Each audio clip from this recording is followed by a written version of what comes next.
O WhatsApp é o aplicativo de mensagens mais popular do mundo. São mais de 2 bilhões de usuários ativos.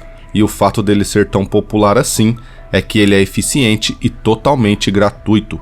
Mas acontece que, apesar de ser gratuito, os donos do aplicativo ganham dinheiro de uma forma bem polêmica. E essa forma é usando você, sem que você saiba ou ao menos perceba. E segundo dados do Statista, o Brasil é o terceiro país do mundo que mais usa o WhatsApp, acumulando mais de 140 milhões de usuários no país, e é de longe a plataforma social mais usada por nós, com quase 94% do público online usando o aplicativo. Ou seja, só aqui no Brasil somos mais de 140 milhões de pessoas que trabalhamos para esse aplicativo sem perceber. E nesse vídeo eu vou te contar como é essa forma polêmica que o WhatsApp ganha dinheiro usando eu e você como fonte de receita. Para entender como o WhatsApp faz muito dinheiro, precisamos voltar um pouco no tempo e entender como ele surgiu, algo que está diretamente ligado à sua forma de ganhar dinheiro hoje. E foi em 2009 que nasceu entre dois amigos e ex-funcionários do Yahoo, Jen Koh e Brian Acton, a ideia de criar um aplicativo que pudesse conectar pessoas de forma rápida, simples e barata. E essa ideia surgiu quando Jen Koh comprou um iPhone e conheceu a Apple Store, que tinha sido lançado recentemente, e a sua visão empreendedora viu ali o potencial de criar um mercado completamente novo para aplicativos. Jen Koh cresceu em Kiev, na Ucrânia, sob um regime comunista e era muito receoso às questões de privacidade. Ele acreditava que as pessoas deveriam poder se comunicar de forma segura e privada, sem que as suas conversas fossem monitoradas ou utilizadas para fins publicitários. Então eles começaram a desenvolver um aplicativo com o objetivo de criar uma ferramenta que fosse fácil de usar, segura e sem distrações. E desde o início, Koh e Acton tinham uma filosofia muito clara. Eles queriam proteger a privacidade dos usuários e criar uma plataforma que não se baseasse em anúncios, como esse que passou aí na sua tela quando você clicou nesse vídeo, ou aqueles que ficam aparecendo nas laterais das páginas de internet. E essa filosofia de privacidade foi essencial para o desenvolvimento do WhatsApp. Eles decidiram que não iriam coletar muitos dados dos usuários e que não usariam esses dados para direcionar anúncios, o que era estranho, já que essa seria a forma de serem remunerados pelos seus trabalhos. E por isso, no início, o WhatsApp era um aplicativo pago. Os usuários pagavam uma taxa de assinatura anual de $1, e mesmo que você deixasse de pagar, você ainda continuava usando o aplicativo, mostrando que o interesse de Jen e Brian era de dar conforto às pessoas e não fazer delas um produto. E era esse $1 de cada novo usuário que ia mantendo a empresa de pé, sem depender de publicidades. O que não foi um problema, já que entre 2010 a 2013, o WhatsApp passou de mais de 10 milhões de usuários para mais de 400 milhões de usuários ativos. Koh e Acton sempre foram muito claros sobre a sua aversão a publicidades. Eles acreditavam que os anúncios não só eram intrusivos, mas também contradiziam a ideia de criar um espaço que fosse de fato privado para comunicação. E eles levavam isso tão a sério que Koh chegou a escrever em uma postagem no blog do WhatsApp em 2012, onde criticou fortemente o modelo de negócios baseado em anúncios, afirmando que os usuários de aplicativos de mensagens eram tratados como produtos e não como clientes. E até aqui, tudo ia dentro do planejado por Koh e Acton. O WhatsApp já era popular, rápido, intuitivo e, o mais importante, seguro, e com um valor ínfimo de $1 por ano, e isso se o cliente quisesse pagar.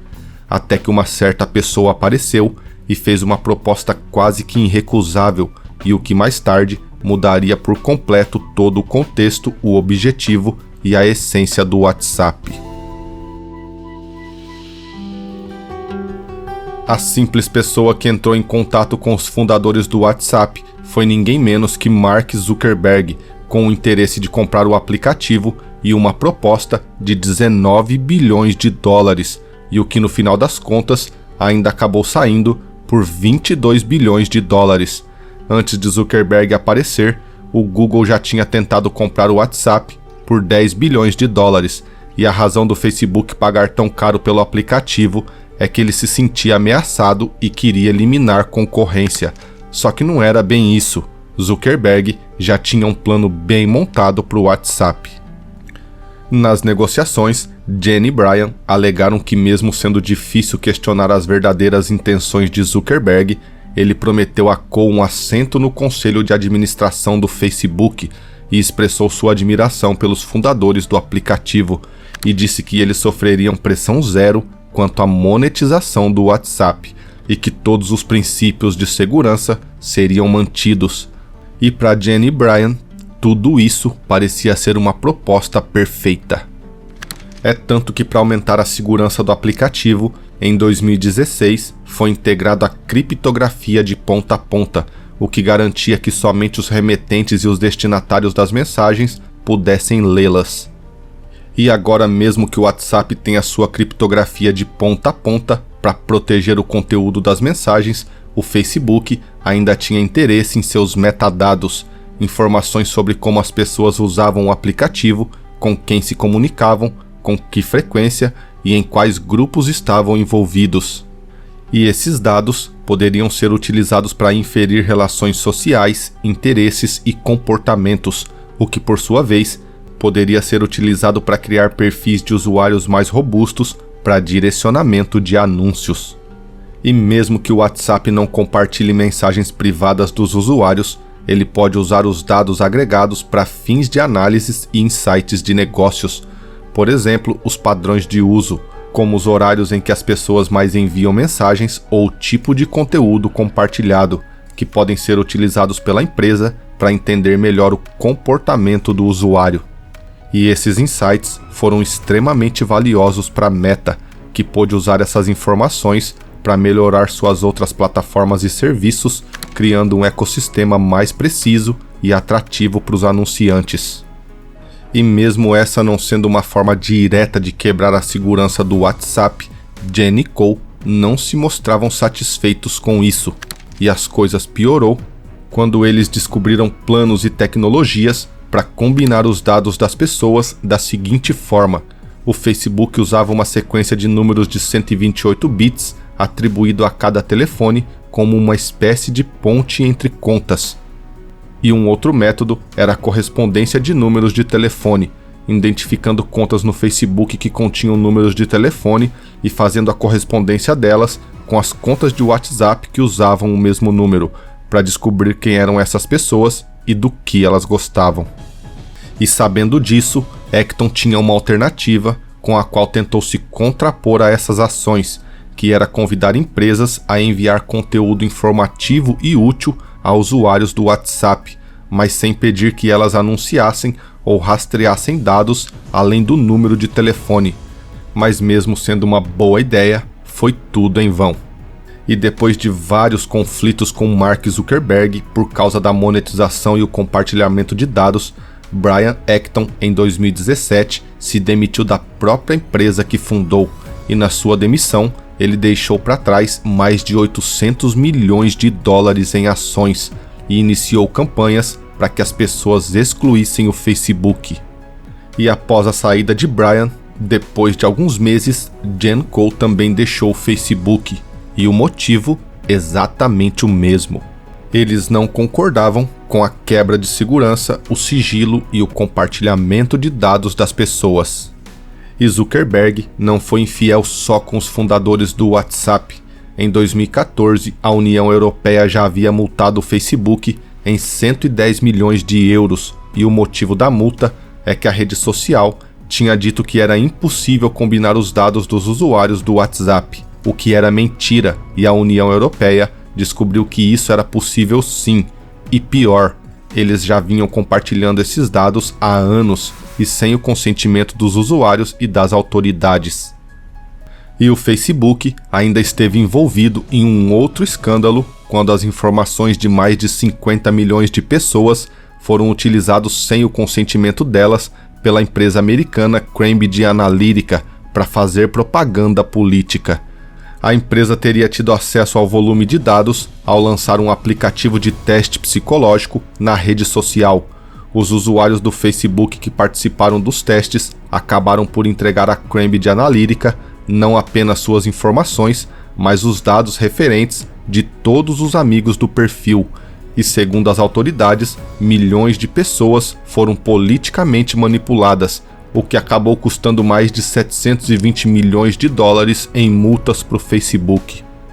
E era contra esse tipo de coisas que Jen Koh e Brian Acton lutavam, e afinal eles tinham razão.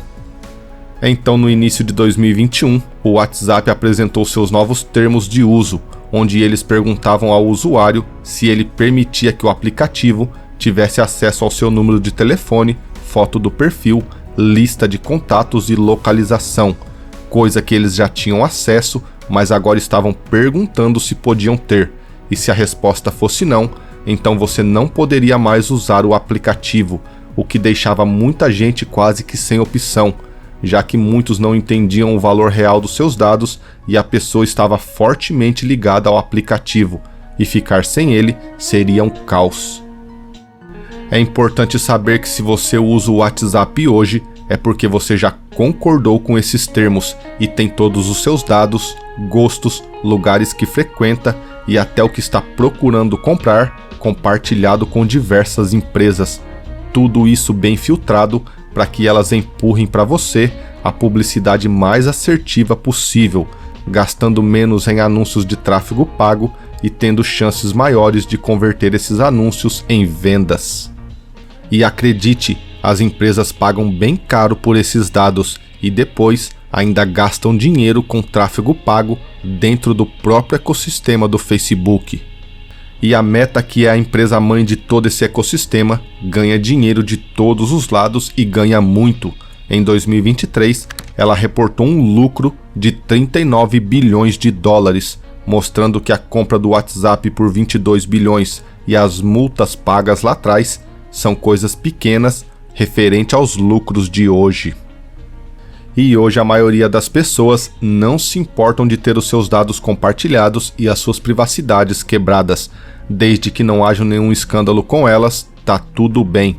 Afinal, podemos conversar por mensagens, enviar áudios e até fazer chamadas de vídeos com amigos e familiares pelo WhatsApp, tudo de forma gratuita, e nem aquele $1 que cobrava lá no início, desde 2017 já não se cobra mais.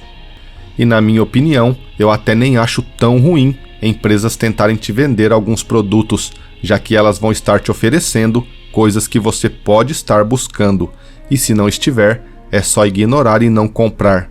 Agora, na questão de ter os nossos dados compartilhados, eu já acho perigoso. No entanto, eu sou mais um que sem opção, tenho que me render aos termos e condições e torcer para que os meus dados não caiam nas mãos de pessoas mal intencionadas. Mas agora me conta aqui nos comentários se você sabia que o WhatsApp ganha muito dinheiro, mesmo sem cobrar nada dos seus usuários, e qual é a sua opinião sobre o assunto desse vídeo. Eu sou o William do Setor Econômico e aqui eu produzo minis documentários sobre economia, empreendedorismo e negócios. E nesse momento tá aparecendo aí na sua tela outros 2 vídeos com assuntos que com certeza você vai gostar. É só escolher um deles aí e nós nos encontramos lá em alguns segundos. E por esse vídeo é isso. Um grande abraço e até mais.